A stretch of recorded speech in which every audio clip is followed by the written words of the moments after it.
Can friendship really be better than sex? That's actually the comparison that David makes in 2 Samuel about his friendship with his BFF Jonathan. He says, "Your love for me was better than even that of a woman." And so there's been lots of speculation about exactly the nature of this love and this relationship between David and Jonathan.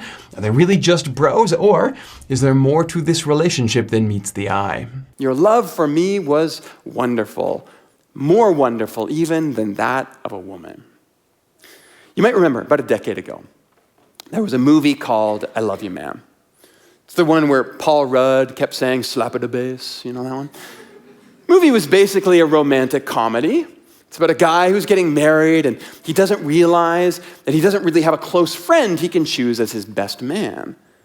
So he goes out looking for a friend. Goes on some friend dates, makes a good friend, they get in a fight, they break up, but in the climactic moment, Jason Segel's character shows up at the wedding to save the day and be the best man. And there at the wedding, he delivers the eponymous phrase, "I love you, man." Pretty good movie from what I can remember. But the whole joke of the film is that friends, men in particular, don't say, "I love you" nearly enough to each other. Now, we do, all of us communicate in different ways. There is something called the uncertainty reduction theory. It's a social paradigm that models how often we signal to each other our perceived sense of closeness. And the theory was developed by studying conversations between strangers and measuring what they called signals of affirmation that were sent back and forth, and how that increased as the closeness leveled up. People have actually taken that theory and now applied it to our new modern world with social media, and they've used it to measure how often we send memes to each other. And what they've actually found is how vitally important in our relationships those little thumbs up and heart emojis are that we send back. Turns out those are not just telling the other person we received their message. They are very important ways that we signal our closeness to them. We reduce the uncertainty in the relationship. We reaffirm our closeness to that person. So hear this, don't leave friends on red. Hit those emojis, especially if you're uncomfortable saying, "I love you, man."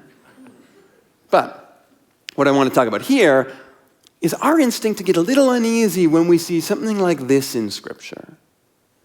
Now, don't get me wrong. I don't have any problem with queer theologians seeing themselves reflected in this relationship and wondering about the nature of this love between David and Jonathan. I think we are, all of us, reading ourselves into Scripture when we engage with it. That's the point of reading deeply. But at the same time, understand there's nothing inherently sexual about the language here in the text. And I think maybe our attempts either to push in that direction or, to be honest, to run screaming away from it in the other direction, both can betray a lack of imagination in how our society has taught us to think about love and intimacy between each other.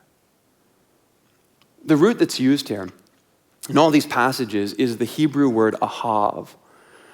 And there's actually 3 different Hebrew words in the Old Testament that are translated into love in English, but this is the most common one. And it means person-to-person love. Now, it can be used in a wide range of scenarios. So love to a son, a man's love for a woman's love to a man, a love from an inferior to superior or vice versa, a love for neighbor or strange or friend, even love offered to God. But the word is very personal.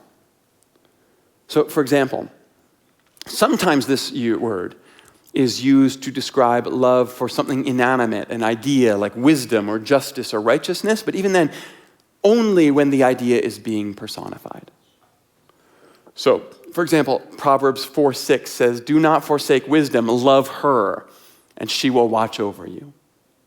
That's a hav. The point being, love in the Hebrew culture is a very broad idea encompassing all kinds of different relationships and contexts. It can be used for lots of different situations and many things, but none of them trivial. In other words, the Hebrews loved their friends. They did not love their tacos. Although, let's be honest, they would have loved tacos if they had a chance to try them. We all do, it's fine.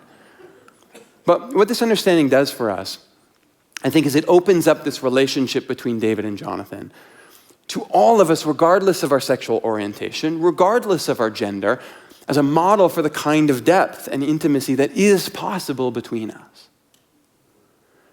David and Jonathan are not just bros. They are human beings that have cultivated the art of intimacy in their lives. And what they found in the final analysis, as David explains, is that that intimacy has become even more wonderful than just sexuality. That's precisely the comparison that David is making here. Friendship is better than sex. Maybe, I might add, particularly when you can say that within your marriage.